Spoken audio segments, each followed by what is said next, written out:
making this one for V, and I suppose probably for me, since this will be the last time. I just dropped the top because I never liked it when the top was up. I don't like any of them when the top is up. But this is going to be in your hands in the next, I don't know, 48 hours. And this is it. This is her. And I know you're going to have a blast. I know you're going to have a ball. And that makes me so happy for all of you. Okay? And this is it.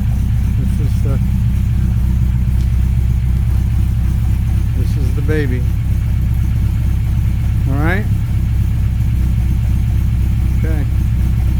Just so you know, this is just a couple of shelves of the stuff that I'm going to be bringing with me. So, you know, don't go out and buy anything until you see everything that I'm bringing.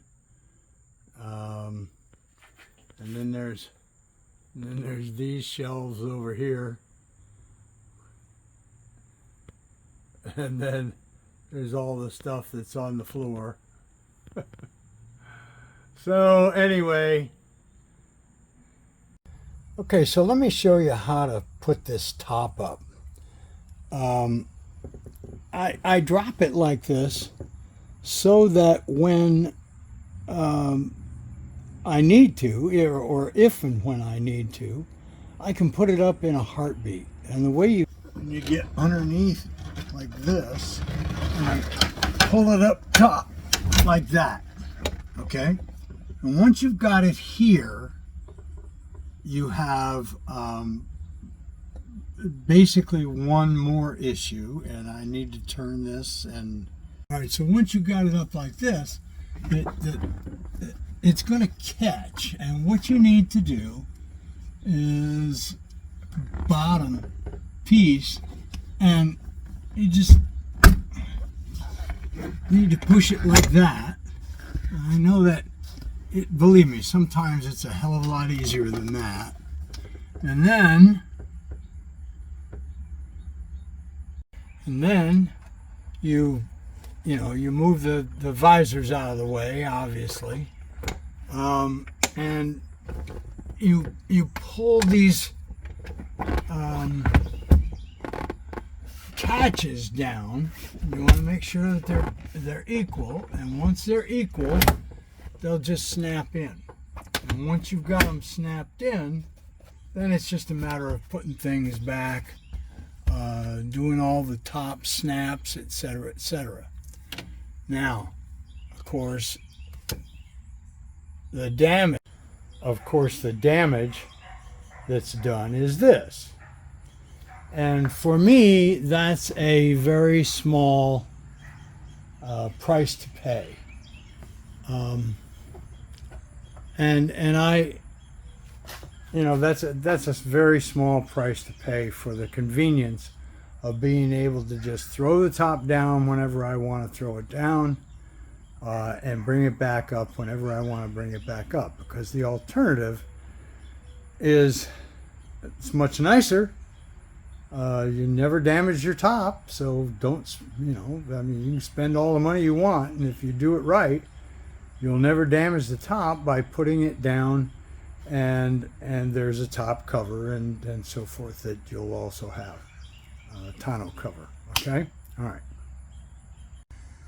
But, I mean, the bottom line for me always is that the top was just a kind of a useful thing if it was raining, or, well, I suppose, there's lots of people that use it for all kinds of, keep the sun off, etc., etc. There is a zipper back window so that you could put the top up and have the windows, the zipper window down. But that was just never my thing. The guy who had this before me, which they were the original owners. That's a whole other story. But nevertheless, they were the original owners. and they had it before me. Did not, I can tell you, did not spend a heck of a lot of money on this top. This is not your top of the line top, which is fine, was fine with me, because 99.999% of the time, I always, the top was down. I put it up today for the first time, literally in months, to show you this. Okay? All right, so that's that. Okay, so let's pop the hood and take a look at what's underneath there. Now, the hood release is down here underneath the the steering wheel to the left, and you'll see it. It's right here. Okay.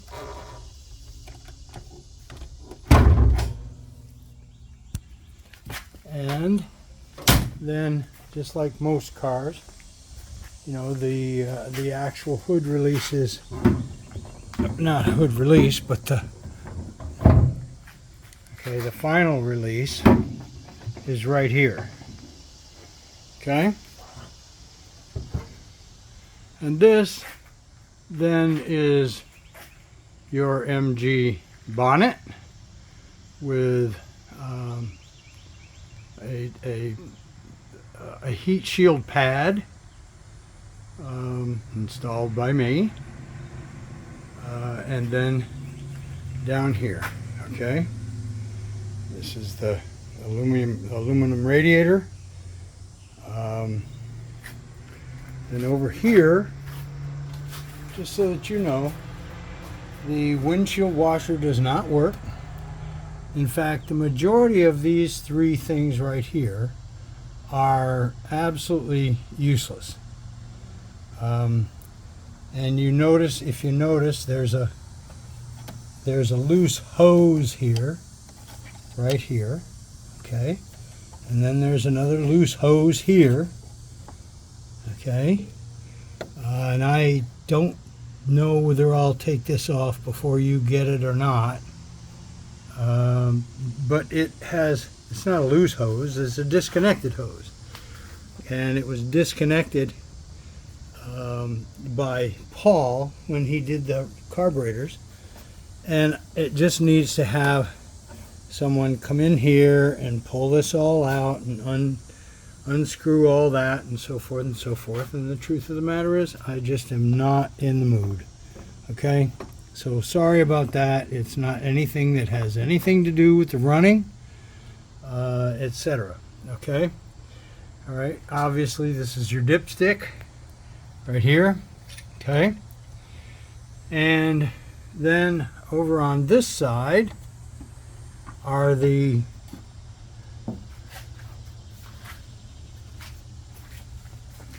SU carburetors. And as part of anytime you take it out, you really need to check these just to make sure that they're, that they're topped up with oil.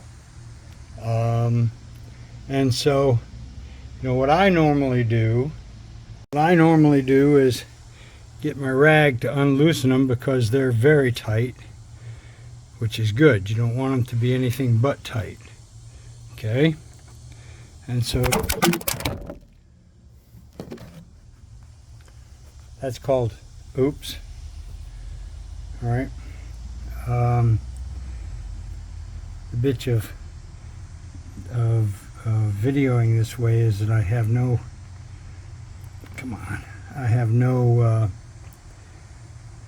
stand, but I want you to see the inside of these.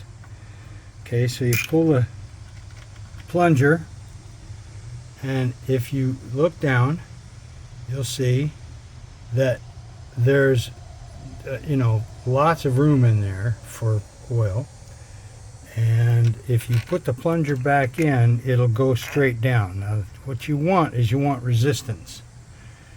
Okay, same thing with this one. Okay, now you don't want to get crazy with this, so pull the plungers out. Okay, so that you can clearly see. You got your little oil can, and just go ahead and drop in a little bit until it covers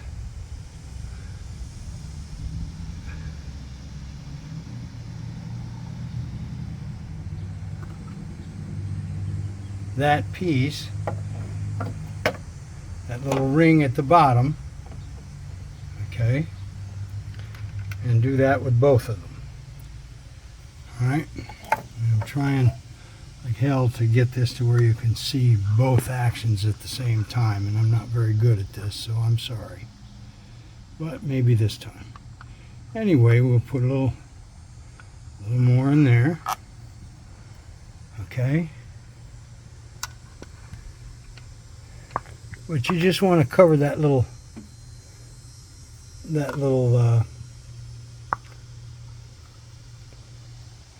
ring. Okay, and when you put them back in, you want resistance. Okay, that's the key, is resistance. All right, and you can see here when I put this back in, see there's resistance before it goes in. Okay, so that's that's doing that. And that's kind of critical. And it's not like, oh my God, you know, that everything will fall apart if you don't. It just won't run right. Okay? Some of the things that you may not automatically notice, if you see that's the top of the manifold there and the exhaust pipe, and that exhaust pipe is wrapped all the way back to the rear end of the pipe. Okay, and the point of that originally was to cut down the heat issue, and I did that, and of course it didn't do what we wanted it to do at all, but that's neither here nor, again, that's neither here nor there. Okay, let's start things up and show you how that goes. First thing is, put this puppy in neutral and pull your choke, which is right here, all the way out.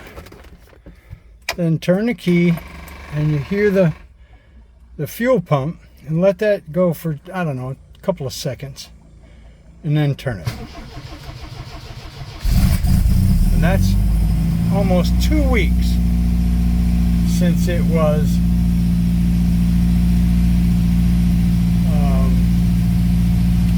started.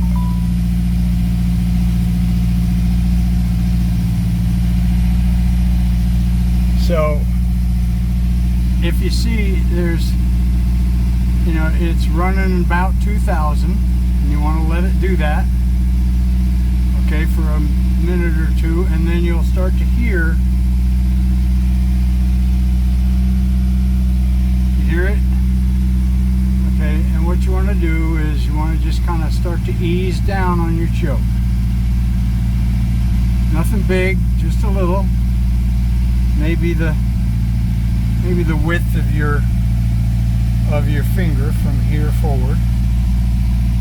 You know, and just kind of let it go for a little bit.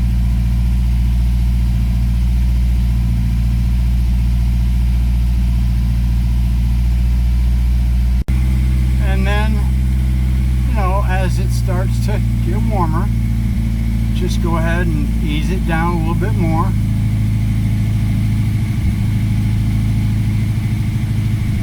You know, until you're probably about half of your fingertip down, and it's running at about, I don't know, 1,500.